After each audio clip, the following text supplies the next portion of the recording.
এই পছন্দিত তো না, খুব ভালো। আসলে প্রথম দিনই আমাদের যে সিনটা ছিল এত ভেজা ছিল প্রথম দিন থেকে, এবং সারাদিন আমরা রাত্রিবেলা ভিজেছিলাম, খুব মজা হয়েছিল। আসলে কি হয়, একটা তো ধরো সিন করতে আসার সময় ব্যক্তিগত হিসেবে আমরা সবসময় তো খুব একটা চিনতে পারি না, কিন্তু করতে এসে যদি দুজনেরই কনসেন্ট্রেশন সিনটায় থাকে তাহলে কিন্তু কোথাও জেলিংটা হয়ে যায়। তো সেক্ষেত্রে আমি লাকি যে ওর সেটা ছিল। তো এবং এরকমই শান্ত থাকে ও ঋতুব্রত। হ্যাঁ, মোটামুটি শান্ত, মানে এখনো অবধি তোকে আমি অশান্ত দেখ আমার তো না আসলে না, আস্তে সত্যি কথা হচ্ছে ব্যাপারটা না, ওর সকাল থেকে আমাদের আসলে সিন চোখে আসবে না, তার থেকে হচ্ছে আমরা বর্তমান সময়ে জাস্ট একটা বড় ইনস্টিটিউশনের এগেনস্টে যে ভুল তাকে প্রশ্ন করছি। তো সেইটা আমার প্রচণ্ড লজিক্যাল মনে হয়েছে এই গল্পটির ক্ষেত্রে, এবং ওর চরিত্রটি খুবই সুন্দর, কারণ এই সে একটা জাস্ট প্রশ্ন করছে যে এটা এরকম কেন, মানে কেন সবাই এরকম বলছেন, আমাকে লজিকটা দিয়ে বোঝান। এবার দেখো, সেটা গল্পের খাতিরে এই যে বউরানির যে কনসেপ্টটা, সেটা কিন্তু আসলে আমাদের আমার মনে হয় উইল পাওয়ার, যে আমরা যেটা মনে করি নিজেকে যখন বলি উদ্বুদ্ধ করার জন্য যে না আমি এটা পারবো। চলে এসেছি জি বাংলার নতুন ধারাবাহিক অষ্টমী সেটে, আর দেখতেই পাচ্ছ আমার সঙ্গে রয়েছে অষ্টমী এবং আয়ুষ্মান। সপ্তর্ষি এবং ঋতুব্রত, কেমন আছো বলো? খুব ভালো। আজকে খুব একটা ইম্পর্টেন্ট সিন হচ্ছে, তো সকাল থেকে আমরা সিনের মধ্যেই আছি, সেটা নিয়ে আলোচনা চলছিল। কি খবর বলো? খবর বলতে প্রচণ্ড খারাপ, গরমটা খুব বেশি পড়েছে, তার মধ্যেই আমাদের গুচ্ছের আউটডোর হচ্ছে। বাট ঠিক আছে, এই সব কষ্টের ফল পেলেই হলো। একদমই, দর্শক কিন্তু প্রোমোটা আসার পর থেকে বেশ ভালো রেসপন্স দিয়েছে এবং তোমাদের জুটিটাকে বেশ ধরেছে মনে। তারপরে তো দেখার পালা আস্তে আস্তে কি হয়। প্রথমে একটু চরিত্রটা নিয়ে শুনবো সপ্তর্ষির কাছ থেকে। চরিত্রটা খুব ইন্টারেস্টিং। তো আমার এই যে পরিবার, যে চরিত্রটা ইয়েতে দেখা প্রমোতে দেখা গেছে পুরুষোত্তম সিংহ, তো আমি তার বড় ছেলে, কিন্তু আমার একটা ইতিহাস আছে, সেটা দর্শক যত দেখবেন তত বুঝতে পারবেন যে ছেলেটি কোথাও গিয়ে একটু ব্রাত্য, মানে পরিবারের কাছে, বিশেষ করে বাবার খুবই আপন হতে চায়, কিন্তু বাবা কোথাও গিয়ে মনে করে যে এই ছেলের থেকে আমার যারা পরবর্তী যারা সন্তান হয়েছে দুর্জয় এবং রক্তিম, তারা হয়তো বেশি দায়িত্ব পালন করতে পারবে। তো এর ভেতরে একটা পেন আছে প্রচণ্ড, এবং নিজের মায়ের এবং নিজের বোনের সম্মান যাতে ফিরে পায় সেটার একটা লড়াই। এবং বাবাকে সে অন্ধবিশ্বাস করে, এবং বাবাকে মনে করে যে বাবার সত্যি একটা অন্যরকম ক্ষমতা আছে, যে বাবা গ্রামের এত মানুষের ভালো করে, বা ভগবানের একটা রূপ। এবার বিষয়টা হচ্ছে যে হঠাৎ করে একদিন একটি গ্রামে একটি মেয়ে আসে, তো অষ্টমীর সাথে দেখা হয়। তো অষ্টমীর সাথে কথা বলে ওর মনে হয় যে এই মেয়েটি এত কম বয়সে তো অবাধ্য, কিন্তু এর মধ্যে একটা জেদ আছে। তো সেখান থেকে গল্পটা আরম্ভ হচ্ছে। একই সাথে বলতে পারি যে কোথাও কি অষ্টমী আয়ুষ্মানকে কোথাও কি ইন্সপায়ার করছে না, কিন্তু অদ্ভুতভাবে মানে ইন্সপায়ার করবে হয়তো পরবর্তীকালে, সেটা এখনো রিভিলড হয়নি। যেটা করছে সেটা হচ্ছে একবার অষ্টমী ওর প্রাণ বাঁচাবে আয়ুষ্মানের। সেটা অষ্টমী খুব জেনে বুঝে করবে না, জাস্ট একজন মানুষ বিপদে পড়েছে তাকে বাঁচানোর জন্য। তো সেই জায়গা থেকে ওর একটা মনে হয় যে কোথাও গিয়ে ওর যাতে যেন কোনো ক্ষতি না হয় এই কথা বলার জন্য, বা ওর যে প্রতিবাদী সত্তা সেটার জন্য। তো সেখান থেকে গল্পটা আরম্ভ হচ্ছে। অষ্টমীর কাছ থেকে জানবো চরিত্রটা, কিন্তু তার আগে জিজ্ঞেস করি যে এই অলৌকিক যে ব্যাপারটা, সেটা কোথাও গিয়ে নিজে বিশ্বাস করো বা এরকম কিছু? দেখো, এখানে অলৌকিক বলতে দেখানো হচ্ছে যে ভগবান আছেন। তো আমি ডেফিনেটলি বিশ্বাস করি যে ভগবান আছেন। আজকে আমি যেখানে দাঁড়িয়েছি সেটা ওনার আশীর্বাদই। সো সেটা অস্বীকার করার তো কোনো জায়গা নেই। টু বি ভেরি অনেস্ট, আমি কোনোদিনও দেখিনি এই ব্যাপারটা, তো সেটা নিয়ে বলতে পারবো না। নিশ্চয়ই হয়, যখন দেখাচ্ছে নিশ্চয়ই হয় বা ঘটে। তো এই না, আসলে মজার বিষয়টা হচ্ছে আমরা কি বিশ্বাস করি কি করি না সেটা তো কি ইম্পর্টেন্ট, হচ্ছে চরিত্রটা কি বিশ্বাস করে। তো অভিনেতা হিসেবে আমাদের কাজ হচ্ছে চরিত্রটা যেটা বিশ্বাস করে সেটাই বিশ্বাস করা। তো অবভিয়াসলি আমারও মনে হয় ও ঋতুব্রত স্বীকার করবে, যখনই কস্টিউমটা পরে, যখনই সেটে যায়, তখন ওর যেটা লেখা থাকে সেটাকেই ও বিশ্বাস করে, এবং আমার ক্ষেত্রেও সেটা হয়। চরিত্রটা একটু শুনবো। চরিত্রটা বাকি আর পাঁচটা মেয়ের মতোই, খুব সাধারণ একটা মেয়ে, তার সাধারণভাবে চলাফেরা কথা বলা সবই। সে এখনও জানে না যে তার মধ্যে কিছু পাওয়ার আছে, বা সত্যি হয়তো তার মধ্যে কিছু নেই। হ্যাঁ, তো সেটা সবটাই বউরানী তাকে হেল্প করবে, সে কিন্তু ভগবান না।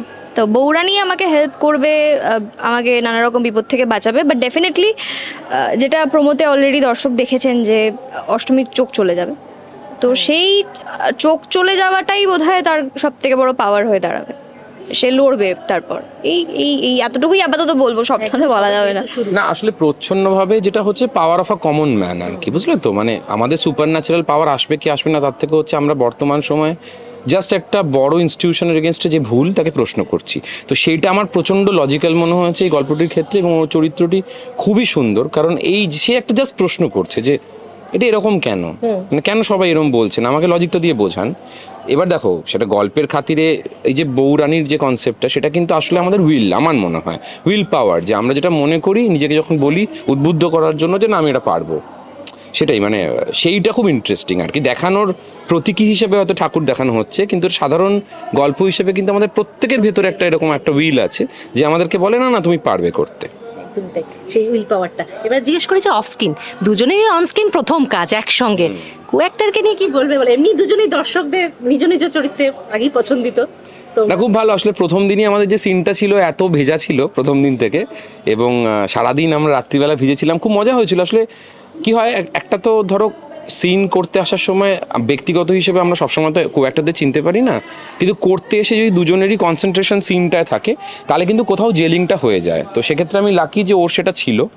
তো এবং আমার মনে হয় আমার দিক থেকেও সেই ভাইবটা পেয়েছে যে আমরা যখন অভিনয় করেছি তখন চরিত্রগুলোই হয়তো হয়ে কিছুটা চেষ্টা করছিলাম বলে কখনো এটা অসুবিধা হয়নি আর কি। কি বলবে?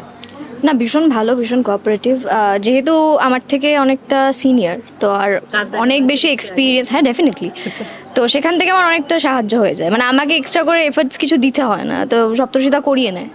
এই এরকমই শান্ত থাকে ও ঋতব্রত? হ্যাঁ মোটামুটি শান্ত, মানে এখনো অবধি তোকে আমি অশান্ত দেখ আমার তো প্রথম না প্রথম আসলে বুঝবে না। না আস্তে তাহলে সত্যি কথা হচ্ছে ব্যাপারটা না, ওর সকাল থেকে আমাদের আসলে সিন চলছে, ওরও সিন চলছে সকাল থেকে। চাপ। এবার দেখো মানে মজার সিনে আমরা মজাও করব, সেটা তো অবভিয়াসলি করবো, যেরকম আজকেই আমাদের একটুখানি কৌশিকদার আজকে চাপ আছে, তো আমরা এর মজা টজা করছিলাম, আমরা গ্রুপ বানানো হয়েছে হোয়াটসঅ্যাপ গ্রুপ, তো সেগুলো তো চলবেই আর কি। তোমার গ্রুপে যে আরো যে দুই ভাইকে দেখা যাচ্ছে, মানে তাদের সঙ্গে কতটা, মানে এমনি অফ স্ক্রিন আর কাদের সাথে কি জেলাপ হলো? খুব ভালো, আমি সবাইকে, ওদের সাথে আমি আগে মানে কথা হয়েছে, কাজ করিনি। সায়ন্তন নান্দিকারের একটা ওয়ার্কশপ করেছিল বহুদিন আগে, তো তখন থেকে আমি সায়ন্তনকে চিনতাম, আর সৌনককে তো আমি চিনতামই। কৌশিকদার সাথে প্রথম দিন থেকে গল্প হচ্ছে, মনোজদা আজকে আছে, তো সবাই খুব মানে যেটা হয় একটা 3-4 দিন কাজ করলেই সবাইকার ভাইব, যেটা বললাম সবাইকার ভাইব যদি পজিটিভ থাকে তাহলে কিন্তু একটা এক্সটেন্ডেড পরিবারই হয়ে যায়। আর টেলিভিশন এমন একটা মাধ্যম যেখানে ধরো একটা কাজ আমরা চেষ্টা করি অন্তত 2 বছর করার, কারণ সবাই আপ্রাণ চেষ্টা করে 2-2.5 বছর যাতে একটা প্রজেক্ট চলে, তো সেই কারণে সেইটা না হলে খুব মুশকিল আর কি, যেহেতু আমাদের দিনে 14 ঘন্টা এখানে রোজ থাকতে হচ্ছে, একদমই তাই। তো সেইটা হয়ে মানে হওয়ার দায়িত্বটা সবাইকারই থাকে। যেহেতু তুমি বললে যে এখন সত্যি করে ধারাবাহিকে এমন ট্রেন্ড হয়ে গেছে, 2 বছর চলা মানে বিশাল, মানে কমে এসে তারপর জুটিটা হিট করা, যদি বলি এই ধারাবাহিকে যদি বলো ইউএসপি, তুমি কি মনে করো? আমার মনে হচ্ছে গল্পটা, এই ধারাবাহিকের ইউএসপি হচ্ছে গল্পটা, এবং গল্পতে মানে সৌভিক গল্পটি লিখেছে, তো আমার খুব ভালো লেগেছিল যে প্রথম দিন আমাদের গল্পের একটা ন্যারেশন দেওয়া হয়েছিল, তো সেইটা আমি খুব যে কাজ করেছি সেটা নয়, তবে এই চলটা খুব একটা দেখিনি যে গল্প বা চরিত্র সম্পর্কে মানে সিরিয়াল শুরু হওয়ার আগে সবাইকে বসিয়ে গল্পটা বলা হচ্ছে, তো গল্পটা আমার শুনেই খুব ভালো লেগেছিল। এবং আমার মনে হয় যে গল্পে যে প্রত্যেকটি চরিত্র আছে তাদের একটা ব্যাক স্টোরি আছে, মানে এখানে শুধুমাত্র 2-3টে চরিত্র প্রচণ্ড ইম্পর্ট্যান্ট সেটা নয়, হ্যাঁ অবভিয়াসলি কিছু মেন চরিত্র তো আছেই, সেটা তো করতেই হয় যে কোনো গল্পে, কিন্তু প্রত্যেকের গল্প আছে একটা, মানে ওর যে বিল্ড আপ সিনটা যে কীভাবে ও এলো, তার ব্যাক স্টোরিটা, এখানে এসে একটা মেয়ে হঠাৎ করে একটা গ্রামে এসে চাকরি করতে চায়, সে কি ফেস করছে, যে স্কুলটা হঠাৎ বন্ধ কেন, মানে একটা ভর হবে বলে একটা সরকারি স্কুলের দিন বন্ধ, খুব বেসিক কোয়েশ্চেন্স আর কি, সেটা খুব ইন্টারেস্টিং। বা আমার চরিত্রটা যে এটা মফস্বলের মতো জায়গায় থাকে, এটা মফস্বলের মতো জায়গায় থাকে, সেখানে থেকে তার মনে হচ্ছে যে এটাই সত্যি, তুমি যে মুহূর্তে বড় শহরে গিয়ে পড়বে তখন কিন্তু তোমার দৃষ্টিভঙ্গিটা পাল্টে যাবে আর কি। তোমার তাই কি বলো তো, প্রশ্নটাই ভুলে গেছি। চরিত্র রয়েছে এই গল্পের ইউএসপি যেটা, হ্যাঁ ডেফিনেটলি, যেটা সপ্তর্ষিদা বললো গল্প, কারণ আমার মনে হয় যে বাকি আর যা গল্প হয় বা এখন যেটা চলে তার থেকে এটা একটু বেশ আলাদা। হ্যাঁ, যেহেতু একটা অলৌকিক ব্যাপার আছে, একটা এই অন্যায়ের বিরুদ্ধে প্রতিবাদ করা, এই সব কিছু নিয়ে আমার মনে হয়, আর এই যে এই ভরের ব্যাপারটা, এটা তো আমার মনে হয় না যেরকম দেখিয়ে যে মানে একটা পুরুষ সে নারী সেজে, হ্যাঁ, তো সেই জায়গা থেকে গল্পটা সত্যিই আলাদা। এবং আমরা বিশ্বাস করি বা না করি, আমরা কিন্তু সত্যি, মানে তুইও নিশ্চয়ই অন্য মাধ্যমে দেখেছিস এরম ভিডিও কিন্তু হয়, আমরা কিন্তু দেখেছি এরম ঘটনা, এবার সেটা সত্যি মিথ্যে তো ঊর্ধ্বে, কিন্তু এটা কিন্তু রিয়েল, মানে এটা কিন্তু হয়, মানে এরকম নয় যে এটা হঠাৎ করে একটা জিনিস আমরা বলছি যে ভর করেছে, তো সেটা খুব মানে এই বিষয়টা নিয়ে যে এরকমভাবে একটা ভাবা গেছে, তো সেটা আমার মনে হচ্ছে খুব ইন্টারেস্টিং। আরেকজনের কথা আমরা যদি না বলি খুব অন্যায় হবে, যিনি প্রথম দিন থেকে অক্লান্ত পরিশ্রম করছেন এবং প্রত্যেকটি সিন কীভাবে বিল্ড আপ করা যায়, আমরা যারা অভিনয় করি তাদেরকে ক্যামেরার সামনে দেখা যায়, কিন্তু আসল মানে নৌকার যিনি নাবিক, তো বাবুদার কাছে আমি খুবই কৃতজ্ঞ, এবং বাবুদা প্রত্যেকটি সিন বিল্ড আপ যেভাবে করেছেন, আমার মনে হয় যে এর থেকে ভালোভাবে হয়তো আমাদের এই প্রতিদিন যেগুলো হচ্ছে শুটিংগুলো আর ভালো শর্ট ডিভিশন বা মানে খুবই আমি বলবো যে আমার খুবই ভালো লেগেছে কাজ করে। এবং এই যে আপনারা যেটা দেখছেন যে আলটিমেট শেষ প্রোডাক্টটা, তার পেছনে কিন্তু বাবুদার একটা বিশেষ ভূমিকা আছে। আমি তো আগেও কাজ করেছি বাবুদার সাথে, দীর্ঘ 2 বছর কাজ করেছি, তারপরে আবার এইটা।